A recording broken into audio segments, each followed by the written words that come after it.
Lifelong Learning, A Taste of Pillar 2 are short presentations taught by Pillar instructors in partnership with the Pikes Peak Library District. This program is made possible as the result of a grant from Next 50 Initiative, a nonprofit organization dedicated to funding innovative, mission-driven initiatives that improve the lives of older adults and their caregivers.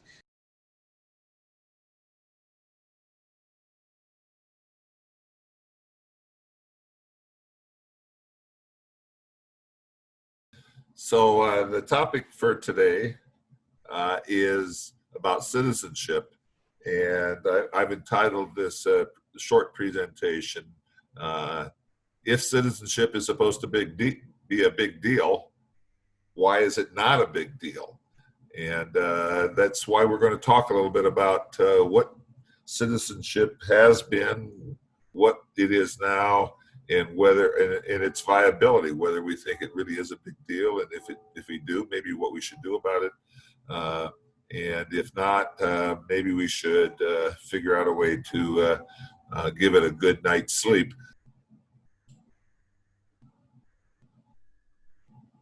So it has been my much to my chagrin that I found that most U.S. citizens do very minimal in terms of their involvement with their government. Most of us do minimal the least we can get away with, and yet we still try to think of ourselves as citizens. And what is the minimum that most of us do? We vote, and sometimes I wonder whether we vote with any sort of intelligence, whether we've done any research on the issues, other than what we hear on the news, and then only to the news that we particularly listen to. So we have a very jaundiced point of view. Very few of us, I think, take time to really, for example, examine the dozen or so issues that were on the ballot besides just the people level.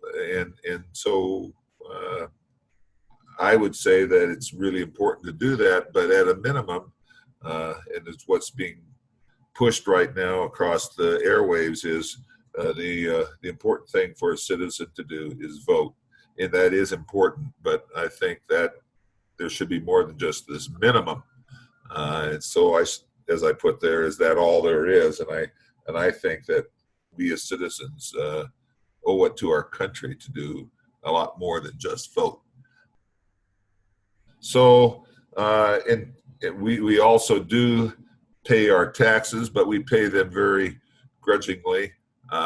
We try to pay as low amount as we can, and even to the point of, if we can find some shady ways to avoid paying taxes, not only do our leaders try to do that, but we, in fact, as citizens, try to do the same thing. None of us like to pay taxes, and yet we want all these services, and so we have this kind of a strange relationship going on. We don't like paying taxes, but we allow elected officials to increase them, and then on top of that, we vote them back into office. We also want all sorts of social programs, but we only want them when we think that we could either get them for free, so somehow they won't cost us anything, or if it's even better if somebody else pays for them and we don't have to pay for them.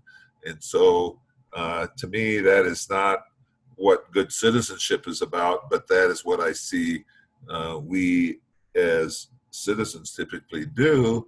And so that makes me wonder about what I'm going to talk about in some of the future slides. So after doing some research, I started trying to look up and find out, so what are some of the benefits, and I've talked about some of these already, but what are some of the benefits of citizenship that I could find? And so we already talked about voting, and even in terms of voting, for many people, it's a burden. Oh, I gotta go vote. So it's quite frustrating to me that wanting to be a citizen of this country and yet do nothing is very frustrating to me. And maybe it is to you, or maybe citizenship is, as I'll talk about later on, an old idea. And we try to make voting as easy as we can today, so that it isn't as much of a burden. And I keep thinking, if it's important, then even if it was a burden, we should overcome those burdens. I think back to 100 years ago, when people didn't have all the modern conveniences that we have today. People got out and voted. They would walk for miles. They would go and camp overnight someplace to get to a voting place. But we tend to not think of that as we think of that as way too burdensome. And we also now today have started allowing non-citizens to vote, at least locally in local elections. We're doing that, and I don't know if that's a trend or not, but it is something that I've noticed, and I have questions about where we're going with that. One of the other advantages of being a citizen is, I think, having done some international travel, is that we have one of the most respected passports. If you walk into a different country, oh, you're a U.S. citizen. Somehow other countries, I think, place more value in being a U.S. citizen than we do. And so having a U.S. passport, if you decide to get one, it has some merit and value. But if you're going to just stay in this country, it probably has no meaning whatsoever. Being a U.S. citizen means that you can't be deported. So they can't kick you out of the country. The government can't. But no real threat there. I don't know how many people have been kicked out of the country. Not many. And we even, to the point where we even oppose deporting illegals. So if you are a legal person, if we don't like throwing out illegals, probably your odds of getting kicked out if you are a citizen are pretty slim and none. But still, you do have some security there. If you want a federal or state job, you must be a citizen. I don't know how many people want those kinds of jobs, and maybe it's a minor benefit, but so why the question comes up though, is this a discriminatory practice? Why should it make any difference if you're a citizen or not a citizen? In most governmental jobs, if you're doing license plates or something, what difference does it make whether you are a citizen or not a citizen? You're just doing a job. So I guess that's a debatable benefit also. And finally, the last thing I could find as a real benefit is that you can run for office. To become a political person in this country, you must be a citizen. Again, I think it's a minor benefit. Most people I don't think have many desires to become the next president of the United States or a senator or whatever. But so this, as I think about it, I think it could also be somewhat discriminatory, saying, well, we're not representing all the people, and we'll talk more about people here in just a minute. So what does the Constitution? I mean, it's the founding document, right, of our country. So what does the Constitution say about citizenship? Well, it says nothing, absolutely nothing about citizenship. Now, some of the amendments do, but the Constitution itself basically says nothing about citizenship.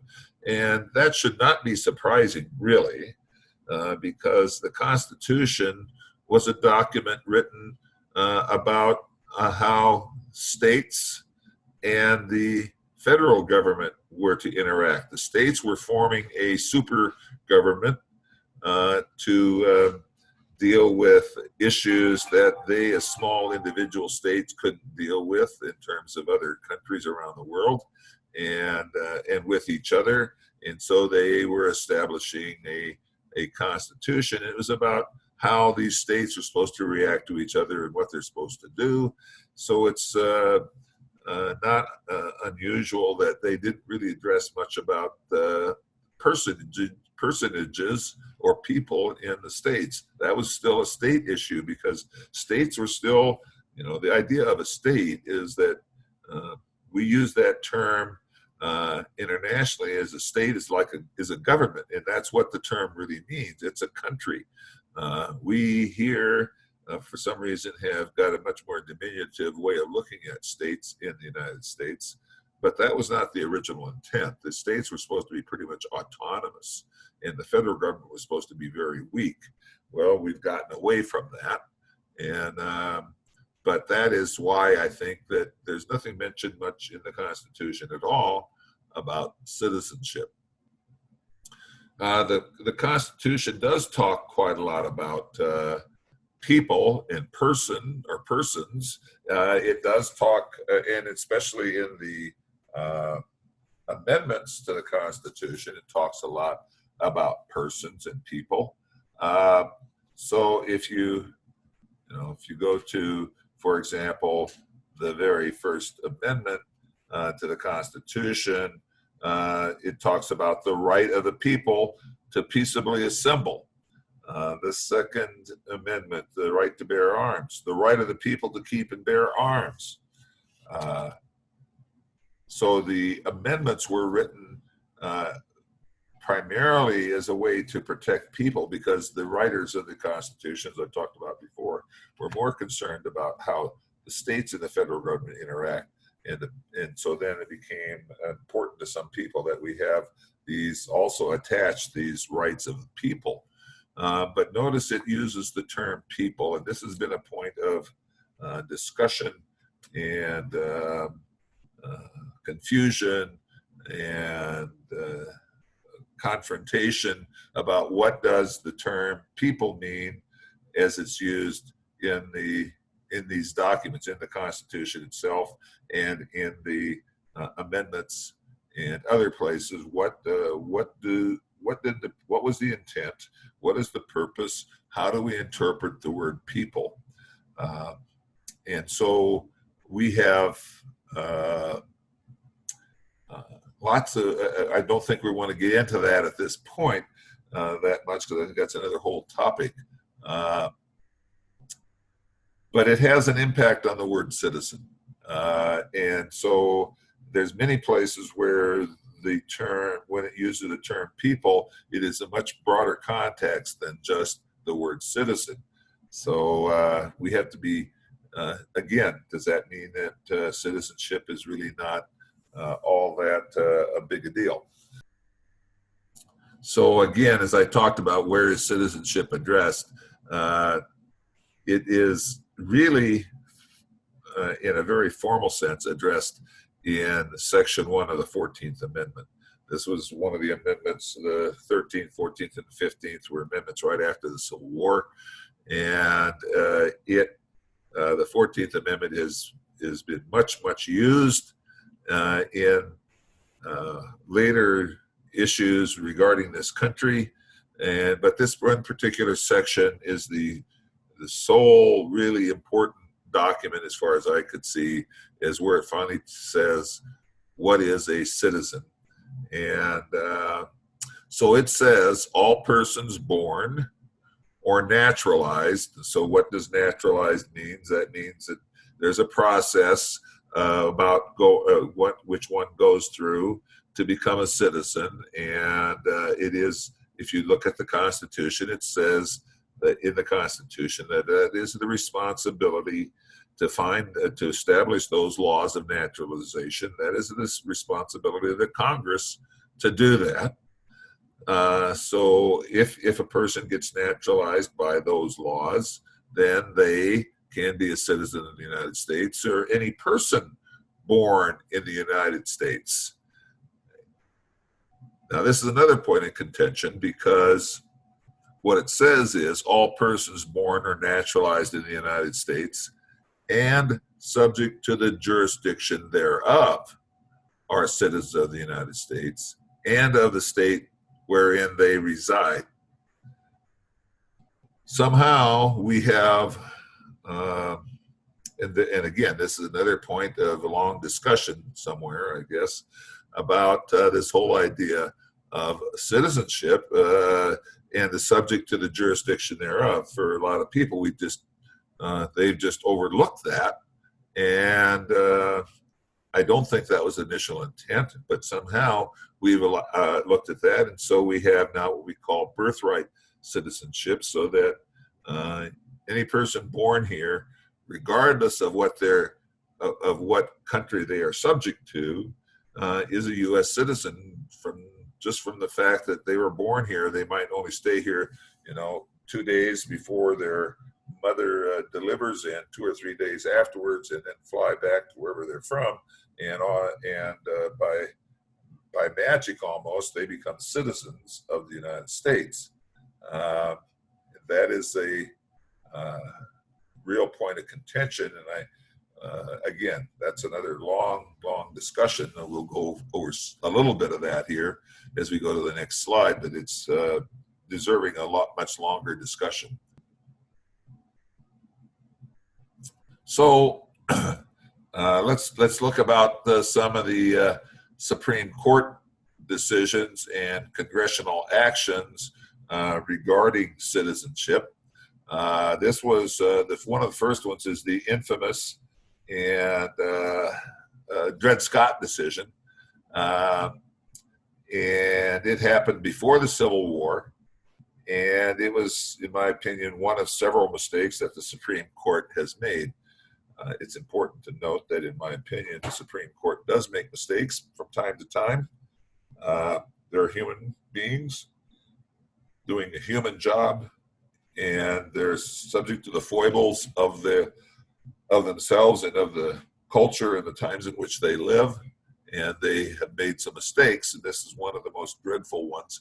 And happens to be called Dred Scott because that was the guy's name, but it's dreadful in its in the decision that it made, especially thinking back about it from today's perspective, which is I'm always want to tell people that you have to be a little careful about imputing onto people your values when those people didn't have all the years of expertise and trials and tribulations we've gone through to help make us maybe a little more aware of the issues than they were aware of at that time. And that is, again, another long-term discussion. But in that decision, as I wrote here, the Supreme Court held that the U.S. Constitution was not meant to include American citizenship for Black people. So Black people weren't supposed to be American citizens, regardless of whether they were enslaved or free. And so the rights and privileges that the Constitution confers upon American citizens could not apply to them. Well, there's, based upon that, as I talked about before, the whole issue of what are the rights that citizens have. They had a little different view of that at that time than we do now, but still the whole decision was, and we could go into a long discussion about Dred Scott, but this was a Black man who had been freed, but because he moved to a different state, all of a sudden they didn't have free Black people, and so he had to be enslaved, or supposedly, and so it was a big long discussion about that whole thing. And here's what the Supreme Court said, that even though he might have been freed, he never was free, and the Constitution doesn't give him any protections, and so he was now a slave again. The Civil Rights Act of 1866 is directly related to the 14th Amendment, because what it says is that all persons born in the United States and not subject to any foreign power, here we again, not subject to a foreign power, and excluding Indians, not taxed, are hereby declared to be citizens of the United States. Now that was a law. It wasn't part of the Constitution, And so that became empowered in the 14th Amendment to the Constitution. But notice again that it has not subject to any foreign power. The idea being that if you are born here, but you really have allegiance to someplace else, or if your parents have allegiance and therefore you have allegiance because you're just a baby, that you are not necessarily a citizen. It also covered, for example, that the African American folks, they were born here and they were not subject to any foreign power. They were subject to the power of the United States. They had no other place to be held responsible to. So that's in the positive sense, that's what that was talking about. And it's interesting to note that Indians were excluded because Indians supposedly lived on their own reservations, which technically were not part of the United States, and therefore they were not born in the United States. So anyway, that's what led up to the 14th Amendment and had the impact onto how we defined what citizenship was. And that opinion was held in a further decision called Elk versus Wilkins in 1884. The Supreme Court held that Native American tribes represented independent political powers with no allegiance to the United States. So that was held that way, and we'll see, I think it was, will come up here shortly, 1922. Then before we get to that one, hold that one in your pocket a minute. Before we get there was another decision in 1898, which was counter to what those other Supreme Court decisions said. And this is where I think they get the idea of birthright citizenship, because here the Supreme Court held that under the 14th Amendment, a man born within the United States to Chinese citizens who had, now this is kind of unique in this regard, but they had a permanent domicile here, they permanently lived here, and were carrying on business in the United States, and they were not diplomats or anything else, but this kid born to those parents was a citizen of the United States. So that's where I think this whole idea of birthright citizenship has come from. And it's interesting that this is in my opinion, contradiction to the other rulings by the Supreme Court about citizenship. So a couple of side notes to that. Historian Eric Foner explored this question of birthright citizenship and argues that that birthright citizenship does make the United States, along with Canada, unique in the developed world. No European nation recognizes this principle of birthright citizenship. And it's also interesting to note, historically speaking, that in 5th century BC Athens, to be a citizen, you had to be born, you had to be a male, and you had to be born of 2 Athenian parents and over 18, and you had to have completed your military service. Only then could you be a citizen in the democracy that we call Athens. So some interesting history about citizenship a little bit. Here's some of those mile markers I talked about. It wasn't until 1924 that the Congress got around to granting Native Americans the right of citizenship. But still, in some of the states, it wasn't recognized, because this is just a congressional law now. But some states still held out until 1957, when some of us had already been born, that the Native Americans were allowed to be citizens and vote. In 1943, it was when they finally allowed, Congress finally allowed the Chinese to become citizens, and those people in the United States that were already here were to be naturalized citizens, and that they were allowed a quota, a very minuscule amount, 105 people, but they were allowed to come in. And again, this just points to the fact that Congress has this power to establish these rules.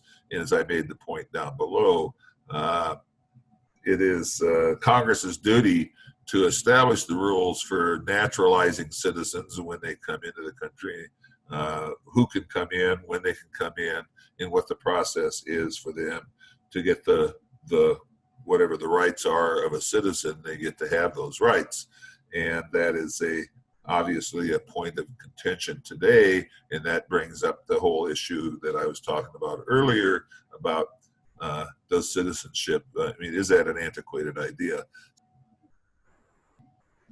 So what do you get out of being a citizen? I think that's an important question to ask yourself and to think about. So can you think of anything that I might have left out of the benefits? And again, this is where typically I'd like to have discussion on these kinds of things, and also on the questions like how valuable are those benefits? And I will make the note that that I'm becoming convinced that it's hardly worth the effort anymore. Today, most rights listed in the Constitution, under the popular understanding of what it means by the people, does not necessarily apply to just citizens. And again, that's another whole topic of discussion, but that's where it's headed, in my opinion. So in my opinion, so let's just save the money and all the political scramblings over nothing. Let any and everyone vote and see how it goes and move on. It's only fair, I guess. So I asked the question, is citizen an old, antiquated concept? Additionally, the question has come up about citizenship, about it being racist. If you're proud of being a U.S. citizen, if you're really honest, there's not much advantage to being a citizen. If you're proud of your citizenship, isn't that a prejudicial position? That means that you're assuming that you're better than others, that all of a sudden you have that you're just a better person, and that has been determined to be a very racist type of philosophy. So again, citizenship implies being better than non-citizens, and again, according to some people, according to the Declaration of Independence, we're all equals, and it doesn't say just citizens are equal in the Declaration of Independence. So some final thoughts and discussion. What are your reactions to this short presentation? Can you find flaws in the assertions that I've made? And again, are you of a Jeffersonian point of view that all people are equal? In what ways? Or do you think that Jefferson was speaking in different ways than what has been popularly asserted? And when you start talking about that, you need to think about the question is, are all ideas equal? We get pretty philosophical. Again, these are all good points that could lend themselves to topics of discussion for those people that like intellectual intrigue, I guess. But that then begs the question, and kind of maybe proves the point that I'm trying to make, is that citizenship maybe is outdated because people are pretty much apathetic about citizenship. We hate to even claim to be citizenship for fear that we're called racist. And I don't know if that's right or wrong, but those are the issues that we need to really get serious about what does citizenship really mean to us. So if you think it's important, what can be done to make it more valuable? What could we do to make citizenship a thing of value that people will take the time to get involved, to vote intelligently, to get involved in knowing what the issues are, to hold their representatives and senators and city council people, hold them accountable for the decisions they make. And finally, one kind of a side question, it is my position, because that's why I wrote this question. I think our present education system plays a big part in our apathy towards citizenship. And again, that's another point of a long philosophical discussion, but maybe something for you to think about as you ponder these issues. And as I said, in a final summation here, I wish that I had an opportunity to allow you to come back and challenge me in some of these ideas and thoughts. But hopefully you found this somewhat enlightening and point of value to you. So thank you for your time.